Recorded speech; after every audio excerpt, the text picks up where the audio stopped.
High, good morning friends. সকাল হলো, চলে এলাম আমি আরেকটা নতুন ভিডিও নিয়ে তোমাদের সঙ্গে শেয়ার করার জন্য। দেখো, টেবিলে কত বাসন, আর ঘর মুছতে হবে, কারণ কবিতাদি আসবে না, ওনার পায়ে গরম ভাত পড়ে গেছে বলে উনি এখন কটা দিন রেস্ট নেবে, ফোন করে বলে দিয়েছে। তো যাই হোক, অপর্ণা ব্লগ একটা রেড চ্যানেলে তোমাদের সবাইকে স্বাগত জানালাম। তোমরা সবাই নিশ্চয়ই খুব ভালো আছো, আমিও ভালো আছি, সুস্থই আছি। তো যদি আজকের ভিডিওটা তোমাদের ভালো লেগে থাকে তো অবশ্যই আমার চ্যানেলটা সাবস্ক্রাইব করে দিও, লাইক করো, কমেন্ট করো, শেয়ার করো, আর আমার পাশে সবসময় এভাবে থেকো। আমি যতটা পারবো তোমাদের সাথে শেয়ার করার চেষ্টা করব, যা কিছু করবো শেয়ার করার চেষ্টা করব। তোমরা যদি আমার সঙ্গে থাকো তাহলে আমি আরও ভালোভাবে শেয়ার করতে পারবো, মনটা আরও স্ট্রং হবে, মনে আরও জোর পাবো। তো চলো, আজ সারাদিন কী কী করছি তোমাদের সাথে শেয়ার করবো।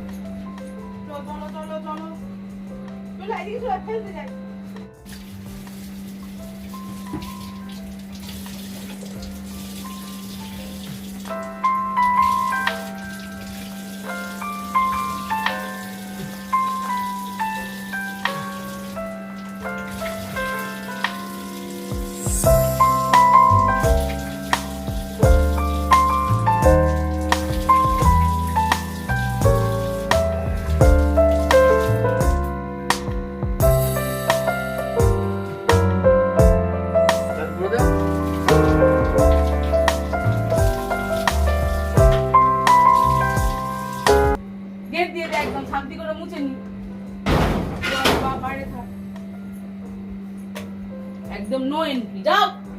জল করে দাও। বাবাই, কি খাবি বল? আচ্ছা, জল খেয়ে নে, সেটটা একটু পরে দিচ্ছি। আমি থরি কি বাবাই বাজারে যাবে? আরে গানে চলে যাবে পড়া হয়ে গেলে।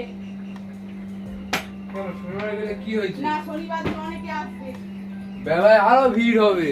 ভিড় হবে, ভিড় হবে। এই একটা সময় অত চলবে, ও তখন তো স্যারও থাকবে না 11টার সময় গিয়ে কি লাভ? কোন স্যার? তবলা স্যারও থাকবে না কি? আর কালকে শনিবার তবলা থাকবে।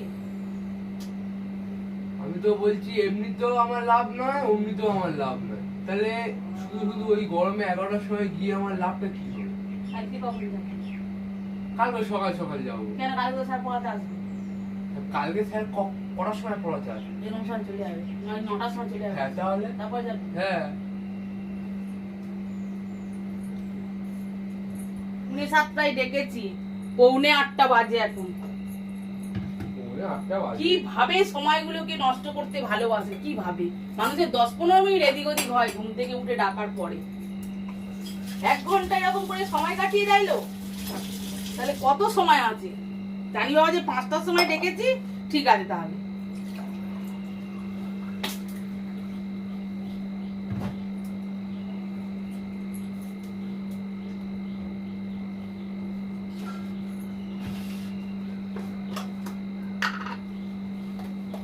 ঘন্টা পড়ার জন্য আমি 7:45 থেকে ডাকছি, যাতে 2 ঘন্টা অন্তত পড়াটা হয়।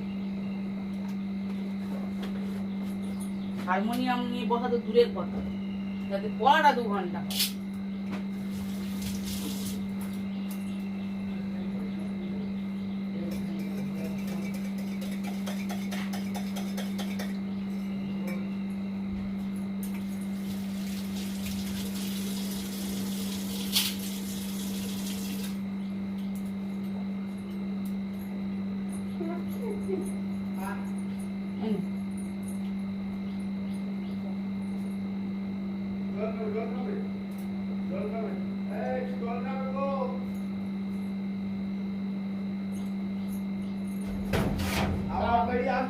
দাও দাও, জলটা পাল্টে দি, সারা রাতের জল।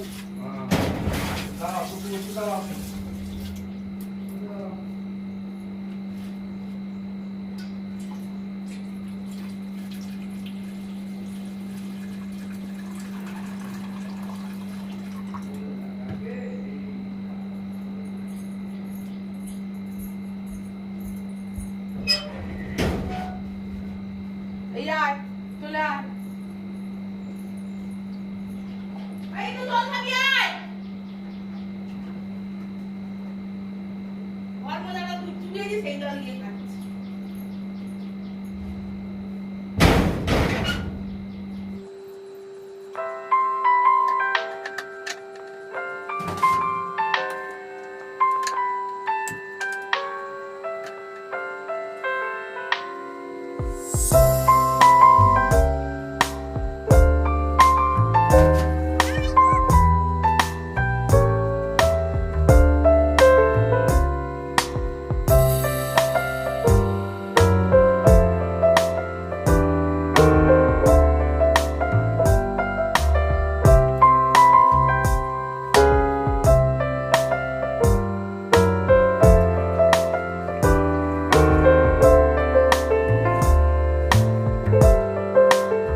সব কাজ ছাড়া হয়ে গেছে, ঘর মোছা, বাসন মাজা, ঝাঁটপাট দেওয়া, আমার যা যা করার সব কিছু হয়ে গেছে। স্নান করলাম, মাথায় শ্যাম্পু করেছি, সিঁদুরও পর্যন্ত পরিনি এখনও।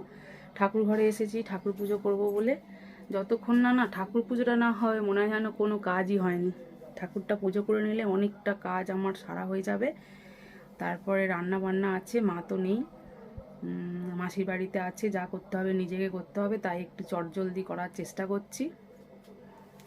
চলো পুজোটা সেরে ফেলি, তারপরে আবার তোমাদের সাথে কথা হবে, দেখা হবে।